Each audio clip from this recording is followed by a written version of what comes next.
Hello, third grade girls. How are you, Carly and Zaby? Today we are doing reading. You will be starting a new book today. It is called Robinson Crusoe. I will be helping you with it as much as I can, and we'll see how it goes.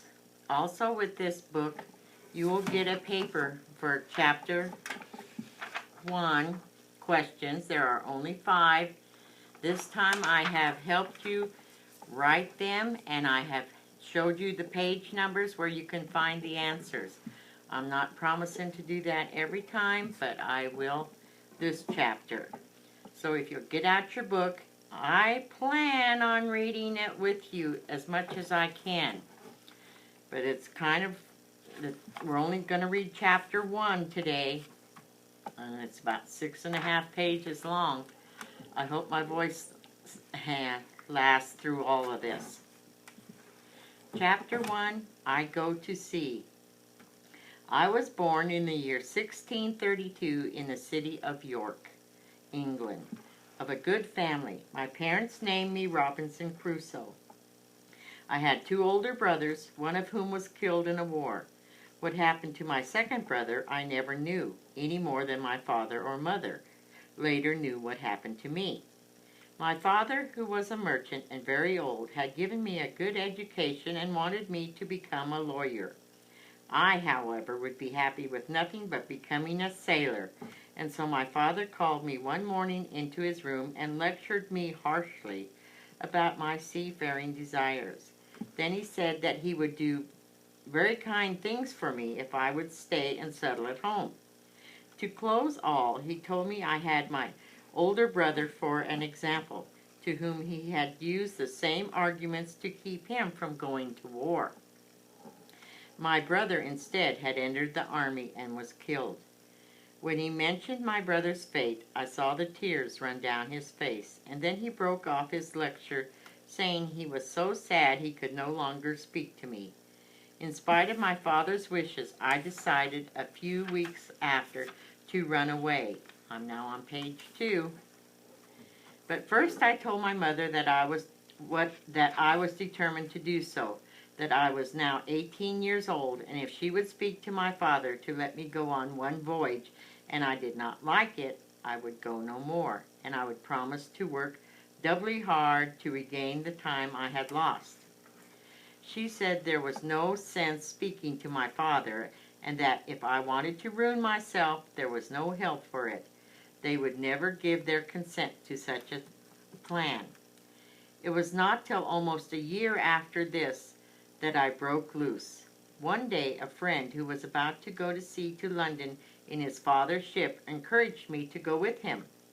I agreed to do so. I did not inform my parents, and so on the 1st of September, 1651, I went on board a ship bound for London. The ship was no sooner out of the port, but the wind began to blow and the sea to rise in a most frightful manner. As I had never been at sea before, I was very sick.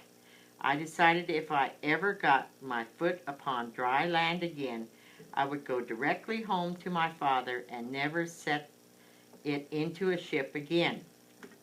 These thoughts continued all during the storm, but the next day the wind died down and the sea was calmer, and I began to get used to it.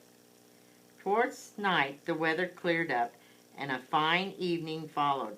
The sun went down perfectly clear and rose so the next morning. I entirely forgot the decision I had made in my distress to return to my father and give up the sea. I'm on page 3 now. I hope you are too. My friend's father, whom I met soon after, scolded me when he heard of my father's protests about my going on a ship. "Young man," said he, "depend upon it, if you do not go back, wherever you go, you will meet with nothing but disasters and disappointments till your father's warnings come true." I refused to go home. I disliked the idea of being laughed at by my neighbors for being turned back so quickly by the sea. In London, I went on board a vessel bound for the coast of Africa. This was the only voyage which I may say was successful in all my adventures, and which I owe to the captain who taught me mathematics and the rules of navigation, things that were necessary to be understood by a sailor. On my next voyage, I fell into terrible misfortunes. Our ship was making her course towards the Canary Islands, and we were surprised in the gray of morning by a Turkish pirate ship. They chased us for several hours. They caught us and boarded our ship, killing a few of our men and wounding several others, and so we had to surrender. We were carried as prisoners into a Moorish port. I was kept by the captain of the pirate ship and made his slave. When he went back to sea, he left me on shore to look after his little garden and to do the common work around the house. When he came home again from his cruise, he ordered me to sit in the ship cabin to safeguard his vessel. Turn to page 4. For 2 years, though, I often tried to think of a way to escape. I found no help to do so. But then, after my master got used to sending me out on a small boat to do his fishing for him, I and one of his Moorish servant boys made our getaway in this boat. "Jury," I told the boy, "if you will be faithful to me, I'll make you a great man." Jury swore to be faithful to me and to go all over the world with me. For 5 days we were well supplied with food. I would not stop or go on shore. Finally, I ventured to the coast and put out our anchor in the mouth of a little river. I neither saw nor desired to see any people. The main thing I wanted was fresh water. Xury said that if I would let him go on shore with one of the empty water jars, he would find if there was any water and bring some to me. I asked him, "Why should not I go and you stay in the boat?" The boy answered, "If wild mans come, they eat me and you get away." "Well, Xury," I said, "we will both go. And if the wild mans come, we will kill them and they shall eat neither of us." We hauled the boat in near the shore and waited on shore, carrying nothing but our guns and 2 jars for water. A little higher up the creek we found the water fresh when the tide was out, which flows but a little way up. So we filled our jars and feasted on a rabbit we had caught, and went on our way, having seen no footsteps of any human creature. Several times I was obliged to land for fresh water after we had left this place. I'm on page 5 now.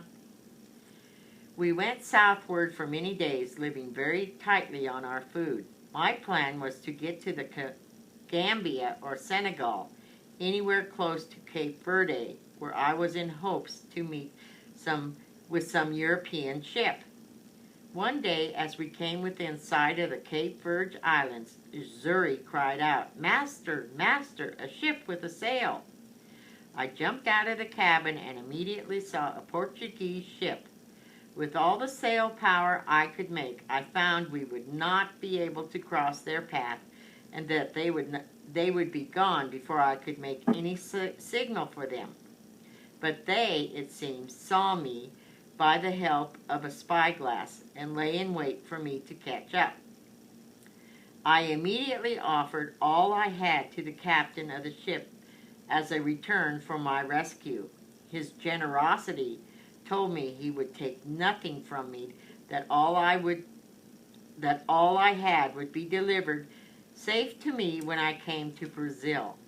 "I will carry you there, Mr. Englishman," he said, "and those things will help you to buy your food and lodging and your passage home again." He offered me a sack of money for my boy Xury, which I did not want to take. I did not want to sell the poor boy's liberty after he had helped me so well in gaining my own. When I let the captain hear my reason, he suggested a compromise, that he would give the boy his freedom after 10 years. With this, and Xury saying he was willing to go to him, I let the captain have him. We had a very good voyage to Brazil and arrived in All Saints Bay about 22 days after. I am now on page 6. Are you following along?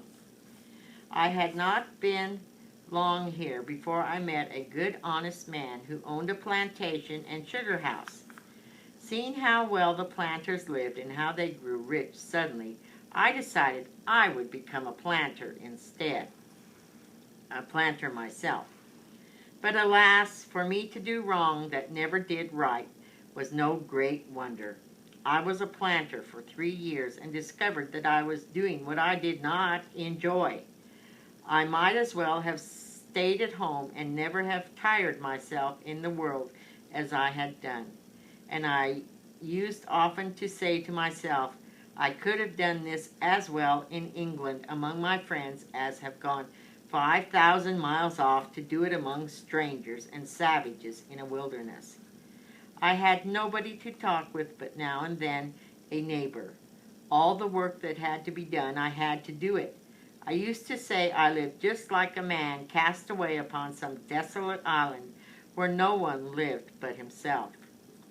In the 4th year I prospered. I had not only learned the Portuguese language, but had made friends with fellow planters and merchants. In my talk with them, I told them of my voyages to Africa and the manner of trading with the natives there, and how easy it was to purchase gold and ivory. My friends were so attentive they decided they wanted me to go to Africa for them and carry on this trading for themselves, for which I would receive an equal share of the goods I bargained for.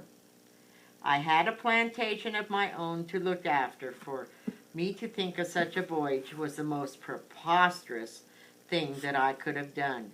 But I, who was born my own worst enemy, could not resist my friend's offer.